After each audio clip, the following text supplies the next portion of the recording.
Hull's most famous son is William Wilberforce, and as you can see, he has a commanding view of the city.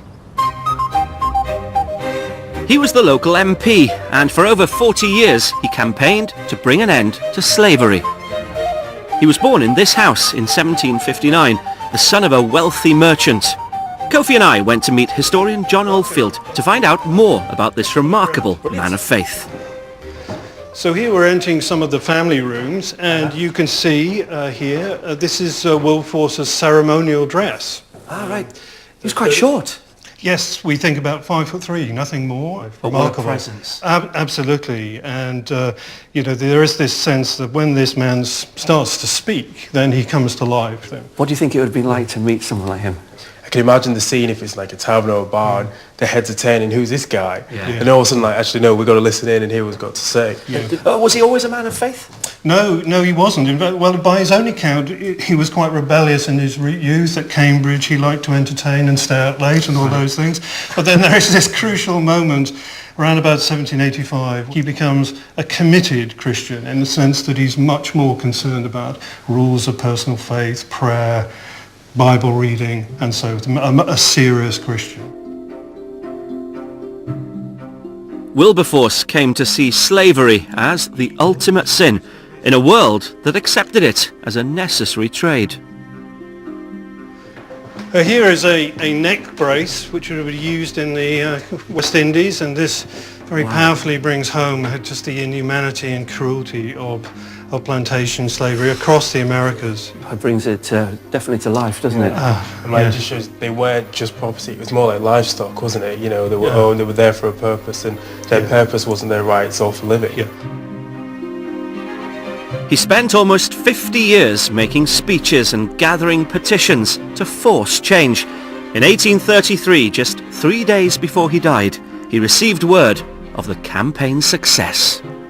I mean, ultimately it's his religious faith that drives him on, and the last piece of news he received was that the House of Commons had actually passed the bill to abolish colonial slavery in the British West Indies. So there's a wonderful sort of poetry to that moment. It's an incredible story, It's an incredible story. What does he mean to the people of Hull now, would you say? You know, is he still relevant? No, definitely. Like, he's someone that went against the grain, went against the social norm.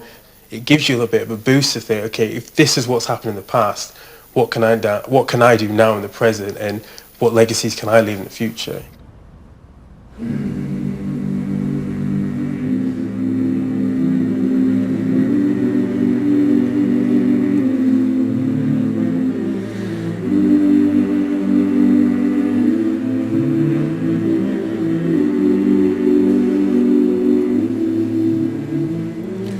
We shall overcome.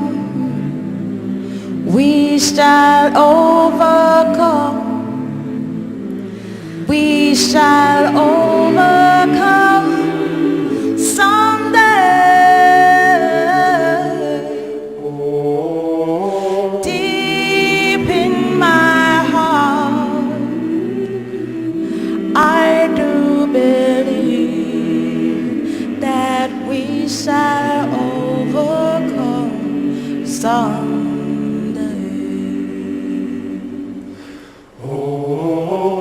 We'll walk hand in hand. We'll walk hand in hand. We'll walk hand in hand someday.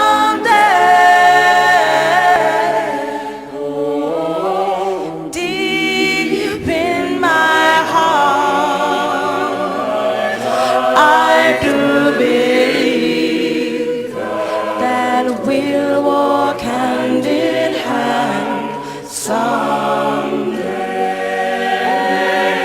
We shall all be free. We shall all be free. We shall all be free someday. Deep in my heart, I do believe that we shall overcome We shall overcome. We shall overcome someday. Deep in my heart, I do believe that we shall overcome. We shall overcome. We shall overcome someday.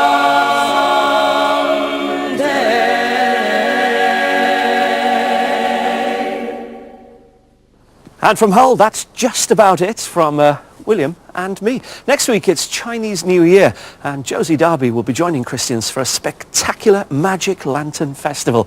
In the meantime, we're going to leave you with a traditional favourite from Romsey Abbey. Thanks so much for watching.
Tough love for the mum of a baby otter who's left her little one to bob about at sea while she searches for food. Spy in the Wild is coming next. While due date has arrived for Call the Midwife, back for a new series on BBC One tonight at 8.